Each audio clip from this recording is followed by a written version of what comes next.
Hello, Internet! This is Patrick, and I'm that weird teacher. And today I'm going to talk about documentaries and how I believe that we could use them in schools when we teach as projects. And I'm also going to show you the finished product from some of my students for a Australian robotics competition, which are in fact documentaries with robots. And I'm so excited to show you that. But first, let's talk about documentaries.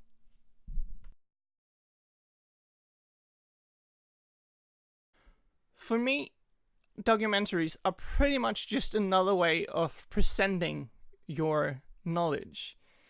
And there are plenty of great examples for that.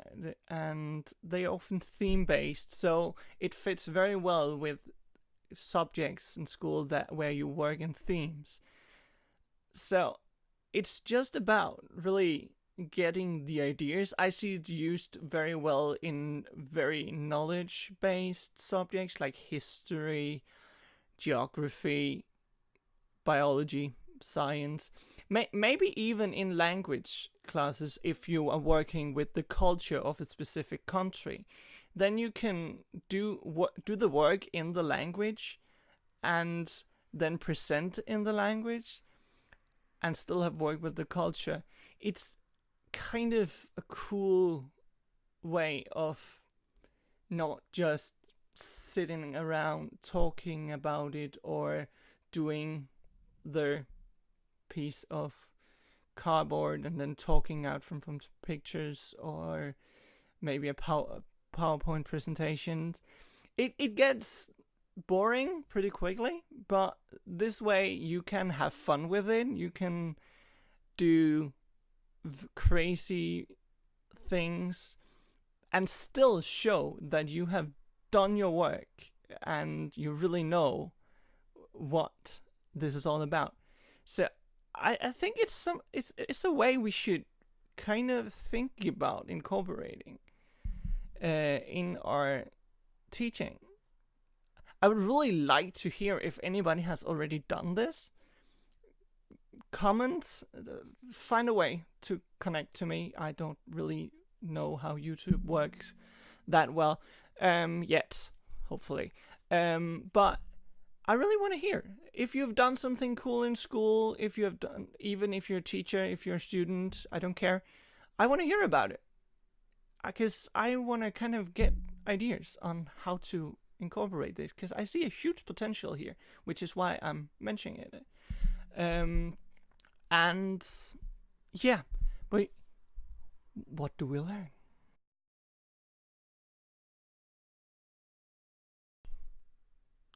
Documentaries, as I said, are very often theme-based, so you have to work and with a theme. So you will learn a lot around the theme that you're doing a documentary about, otherwise you cannot do a documentary, at least not very well, or a very good one. Some of the skills that I see students learn here are research. Research is a huge thing. There's no reason for us to teach specific information that we have chosen for the students anymore, because the students are at a very early age able to find the knowledge they need. Our job is to teach them the next thing that I think is important: sorting through the information and analyzing what is more important. Because very often I see students just fit in a lot of things that doesn't really matter and then have sorted out some of the things that I actually really wanted to hear about or hear their opinion about. And I think that's too bad. So that's where the challenge is, and that's what they need to learn. And that's a very important skill, I feel like. And you could practice this through working through this process. And it's actually kind of problem solving. Problem solving is one of the most important skills the way the world is working today. If kids are not able to identify problems and search for solutions, they're gonna be stuck very quickly in most of what they would be put to do later on in life. And that's too bad, because I think kids are smart and they are very able to adapt to things. So we just need to teach them how to adapt good and in the most effective ways. And of course, then there's the presentation skills. You need to learn how to present your knowledge in a way that's gonna make people listen. So you can't just be like, because then it gets really boring. It has to be exciting. You have to keep the listeners in and get their attention. And I think it's a good way. And it actually also kind of is a help to some of the kids who are maybe shy standing there by themselves. This way, they are just pushing play, and then the presentation is done for them. They most likely still have to answer questions, but that really depends on how we choose to do it as teachers. But I am actually very excited about this. I think there are some very important life skills in this. Because as I said, I don't believe in just giving them information to practice, because that's like so 40 years ago. Really. I can't use that. But now, I'm so excited about this. Student products. I am now gonna present to you the world premiere of... I forgot what it's called. Oh my god.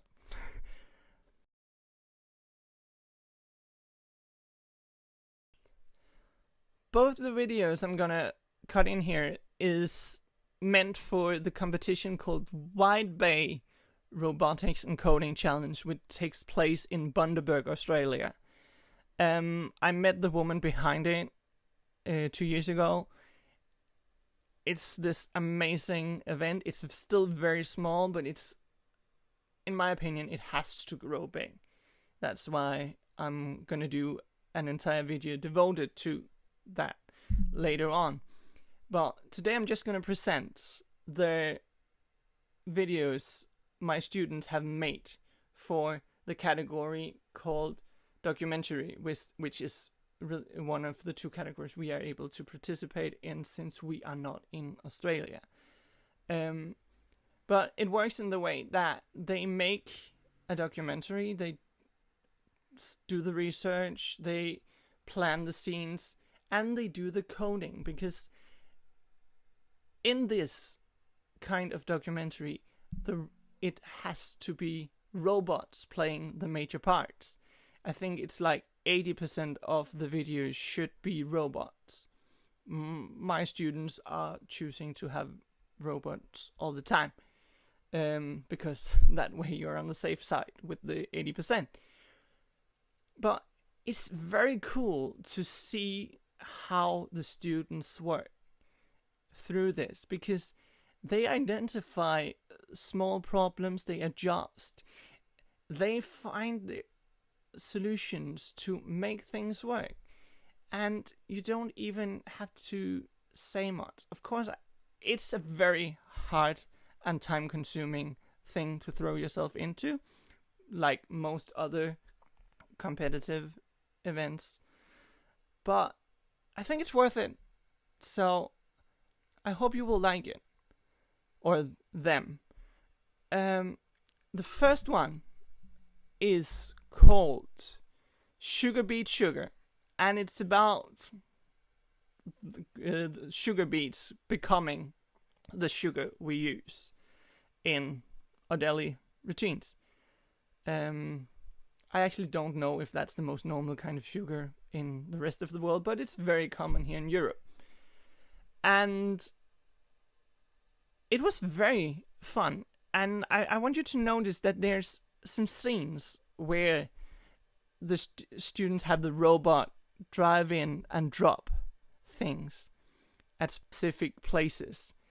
And It took them so many tries to perfect this. But the fun thing is, I didn't need to advise anything. They found their own systems. They used tape for marking. Where does the robot start? Where does the camera need to be? It's so fun to see your students just having their minds working out problems without them even thinking about it. That was my favorite thing about this group. They little things they just kind of managed to solve without them ever becoming very problematic. So, sugar beats sugar. Enjoy, I'll be back. When we hear the word sweet, especially if related to food, the word sugar is not far off our minds. The sugar we know from the supermarket is chemically known as sucrose. It is an organic molecule, which means it consists of mainly hydrogen, carbon, and oxygen, 22 hydrogen atoms, 12 carbon, and 11 oxygen per molecule. Today we have the option of sugar made from sugar canes or sugar beets. Their chemical structures are both the same. We have known of cane sugar way longer, and it was one of the main European imports during the colonial times. However, the most common sugar used in Europe now is the sugar made from sugar beets, so let's look closer at that.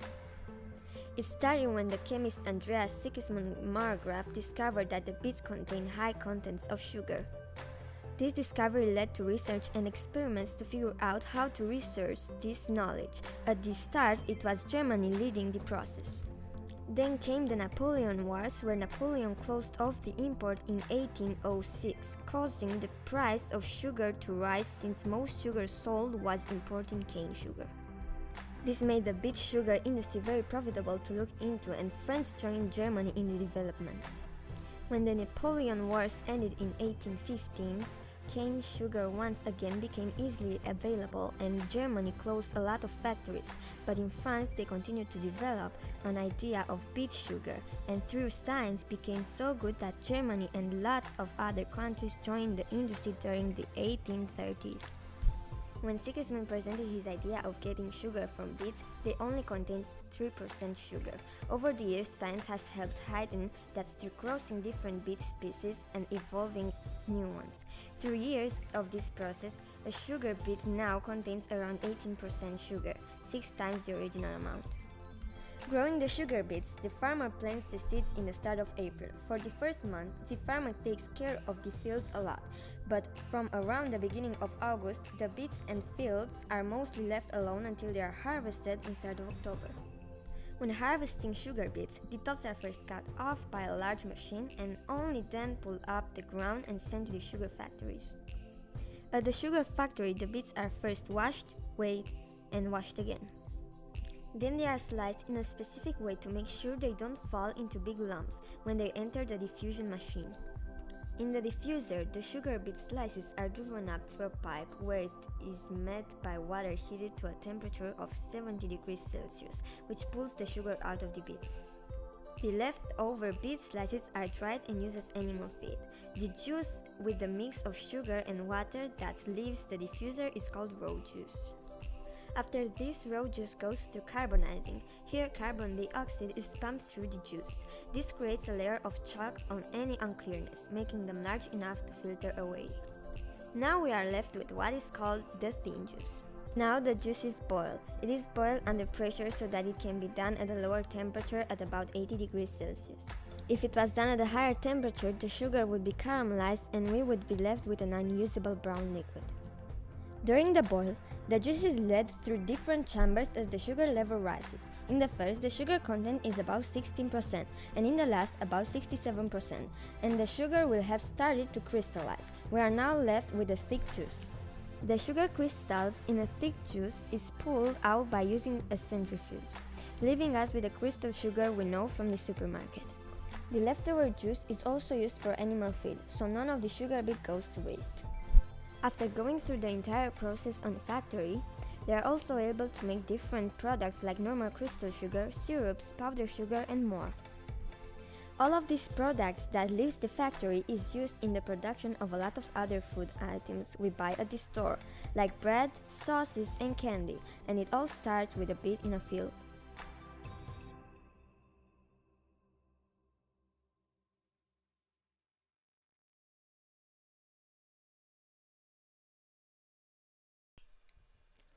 I really hope you like that. I should say that the students who have made these videos are year 4 to year 6. And they are in my STEAM class, which is basically my own version of a STEAM club, where it's only students who have chosen to spend time after school to do this. And they have spent a lot of time on these. So be nice. The next one is about pizza. Of course, kids are gonna choose pizza.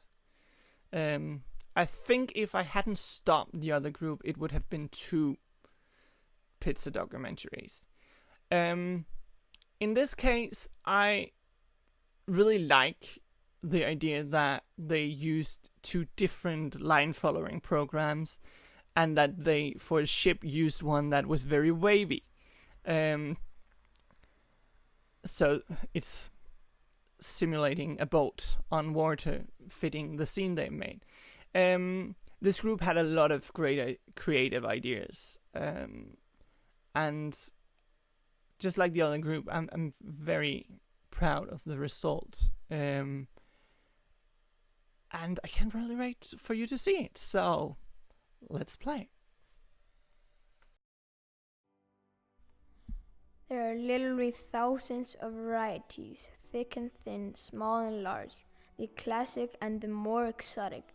It had a humble start as street food in a poor part of Italy, but somehow grown to become perhaps the most popular and well-known food of all. And this story is about how the pizza managed to take over the world. The origin of the word pizza has led a lot of experts in doubt. One of the most popular theories is that it comes from the Italian word pizzicare, which means to pinch. This would refer to the traditional way of shaping dough where you pinch and drag. Other theories are that it comes from the classic flatbreads like Turkish pire or Greek pita. There were a lot of known flatbreads before the modern pizza that we don't see until the 17th century in Naples, Italy. When we talk about the modern pizza, we talk about the combination of bread, tomatoes, and cheese, and often with various toppings. If you top the basic pizza ingredients with basil, you get the first ever officially named pizza, the Margherita. It got the name from Queen Margherita of the Savoys, who visited Naples in 1889 and wanted to taste pizza. And of the one she tasted, this was her favorite. Until then, that pizza was commonly called pizza alla mozzarella. Stories like the one about the margherita helped the popularity a bit in the rest of Italy, but for centuries pizzeria was a local thing in Naples and was considered poor man's food that was sold by slice in the streets. It was so local that the word pizzeria was not in the Italian dictionary until 1918. It spread very slowly even within Italy until the end of World War II, where a lot of soldiers stationed in Italy taking a like to pizza and brought it with them to the rest of Europe and other parts of the world. The modern pizza may have been originated in Naples, Italy, but the fame of pizza is really due to the Americans who managed to develop a lot on the classic idea of the pizza. But the people who brought it to America was actually the same who originated it. People from the Naples who immigrated to America in search of a better life brought their food culture with them, and that included the pizza. They settled down in and around what is now New York. The first official American pizzeria, Lombardi's, is even still there. Just like in Italy and Europe, the popularity of pizza did not explode until after World War II, but in the United States they did not just spread out the traditional pizza, they developed on the entire idea of pizza. There are new variations like the very famous deep pan pizza from Chicago. New Haven used one of their local ingredients and had pizza variations with clams. They became easy to make at home with kits and frozen pizzas. Someone even invented a pizza cone. The growing popularity also opened up franchises like Pizza Hut and Domino's that made it even easier for people to get their favorite food delivered right to their door. Today, the United States is the country in the world consuming the most pizza per citizen each year, more than 1 billion tons a year.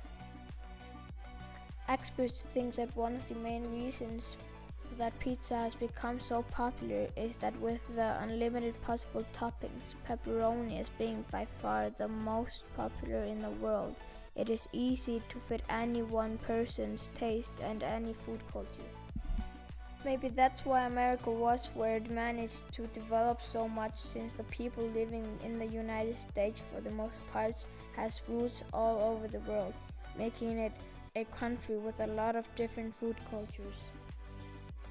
There is plenty of examples to prove that pizza's ability to win over the world.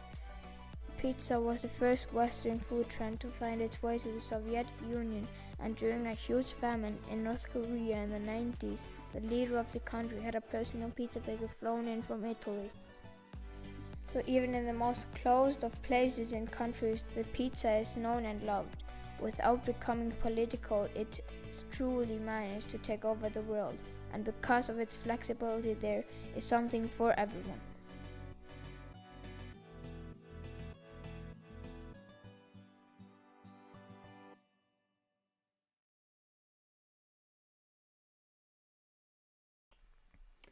The process that my students went through to make these videos was hard, but it was a very valuable learning process. They started doing the research, then started making scripts and storyboards to plan their scenes, and that planning process is, as I said, another valuable life skill, and that's what we really should be teaching our students. So if you have, as I said before, if you have any projects like this, send them to me. I will maybe share them with the rest of the internet who choose to watch this. We are still pretty new, so it's probably not that many yet, but hopefully later on it will be. I'm gonna post these videos my students have made individually without me talking, because this video is going to be very long, I can already see. And that way you also, if you want to show it to other people, have the easy way to just show the student work. That could be just your friends, or it could be your colleagues if you think you should be doing something similar.